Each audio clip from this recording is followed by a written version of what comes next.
Hello, my name is Exxabite, and a while back I made a video on how to make a telescope in Minecraft, but then I received a comment asking if it works with multiplayer, and since it didn't, I decided I'd make another video talking about how to make one that is multiplayer compatible.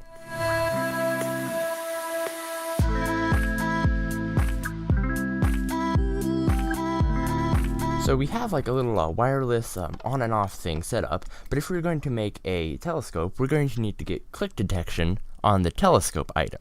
So in order to do click detection, we first have to do two things. We have to detect if they're holding the correct item, and then we have to detect if they click on it. So this should detect the item. If we hold it, then yep, it says lever. So now we just need to detect if you're actually clicking on the lever. So in order to do click detection, we're going to use a tradeless villager. Now a tradeless villager, when you click on it, it won't pop up any trade menu, but it'll still modify the interact with villager stat, and then we can detect the modification and then do stuff with that. So if we click on the villager, then it gives us a little click message. So all we have to do is teleport an invisible one of these villagers into in front of the player whenever they hold the telescope, and then we can do click detection on the telescope item. And after a little more work, you'll notice that the villager is gone, and if we hold the telescope item, then the villager will appear in front of us. We can do clicks, and then if we hold off, then the villager will go away. So now all we have to do is make the villager invisible and move on to the next part. So in order to do the zooming part, we need to know whether it should be zooming in or not. And that's what this little number over here will be. And in order to change this number, we want to click on this and then have it change the number. So first I just had it be where when you click on that, if the number is 0, it'll set it to 1, and if the number is 1, it'll set it to 0. But the problem is that I did that consecutively, so it turned it to 1 and then returned it back to 0. So then I just added some conditional command blocks to fix that, and now when you click, it turns to 1, and click again, and it turns back to 0. So now we can use this to create a zooming effect.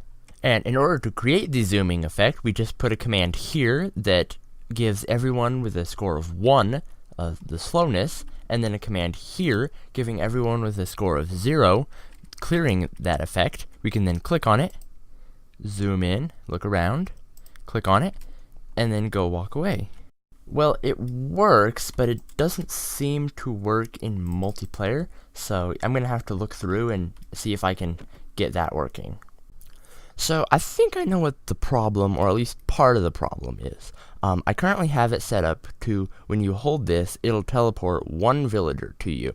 So then I thought if you summon multiple villagers, then it would just teleport a different villager to everyone.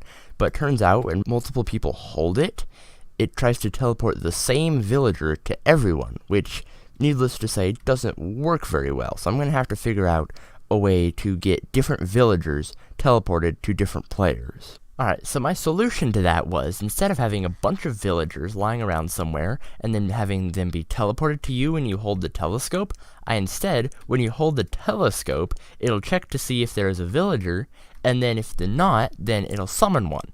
And then if you don't hold the telescope, then it'll get rid of the villager. That way it'll have as many villagers as there are players, and it won't have to worry about not having enough villagers or having them be teleported wrong.